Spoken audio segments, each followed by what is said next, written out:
Assalamualaikum warahmatullahi wabarakatuh. Perkenalkan, nama saya Nur Laila, 10 OTKP 3.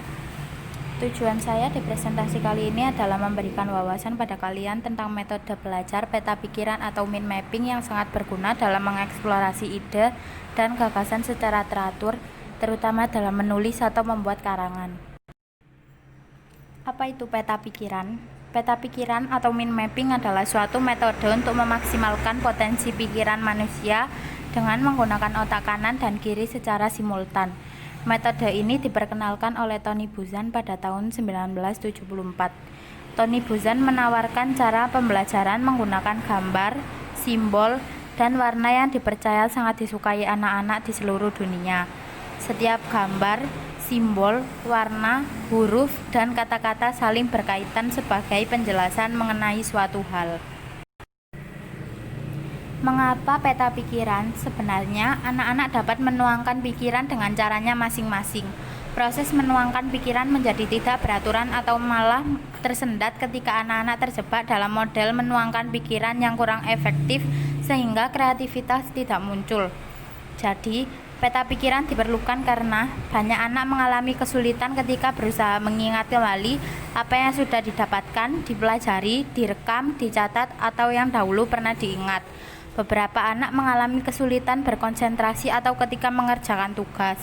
Ini terjadi dikarenakan catatan ataupun ingatannya belum teratur. Untuk itu, dibutuhkan suatu alat untuk membantu otak berpikir secara teratur.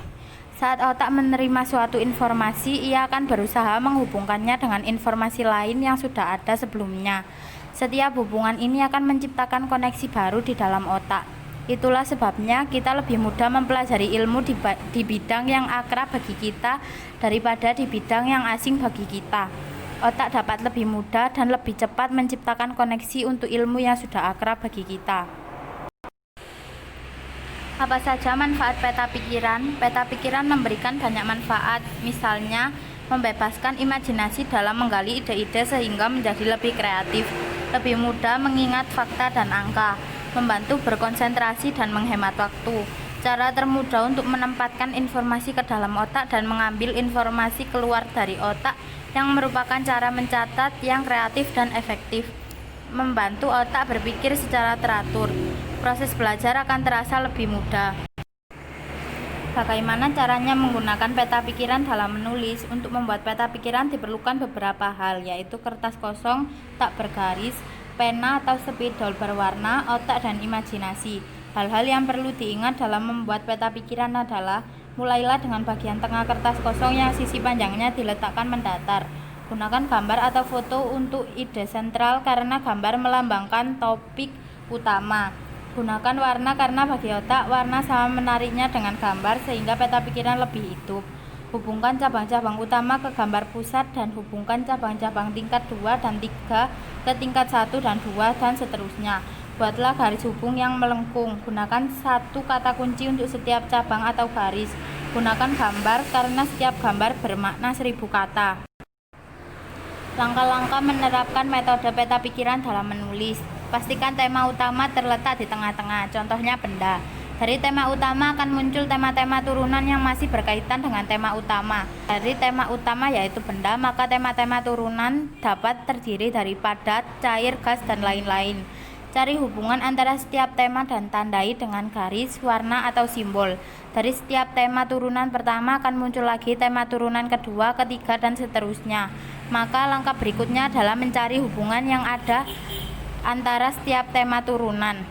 Gunakan garis, warna, panah, atau cabang dan bentuk-bentuk simbol lain untuk menggambarkan hubungan di antara tema-tema turunan tersebut. Pola-pola hubungan ini akan membantu kita memahami topik yang akan kita tulis. Gunakan huruf besar. Huruf besar akan mendorong kita untuk hanya menulis poin-poin penting saja di peta pikiran. Selain itu, membaca suatu kalimat dalam gambar akan jauh lebih mudah apabila dalam huruf besar dibandingkan huruf kecil. Penggunaan huruf kecil bisa diterapkan pada poin-poin yang sifatnya menjelaskan poin kunci. Buat peta pikiran di kertas polos dan hilangkan proses edit. Ide dari peta pikiran adalah agar kita berpikir kreatif. Karenanya, gunakan kertas polos dan jangan mudah tergoda untuk memodifikasi peta pikiran pada tahap-tahap awal. Karena apabila kita terlalu dini melakukan modifikasi pada peta pikiran, maka seringkali fokus kita akan berubah sehingga menghambat penyerapan pemahaman tema yang sedang kita pelajari. Sisakan ruangan untuk penambahan tema. Peta pikiran yang bermanfaat biasanya adalah yang telah dilakukan penambahan tema dan modifikasi berulang kali selama beberapa waktu. Setelah menggambar peta pikiran versi pertama, biasanya kita akan menambahkan informasi, nulis pertanyaan, atau menandai poin-poin penting. Karenanya selalu sisakan ruang di kertas peta pikiran untuk penambahan tema. Sekian dari saya. Wassalamualaikum warahmatullahi wabarakatuh.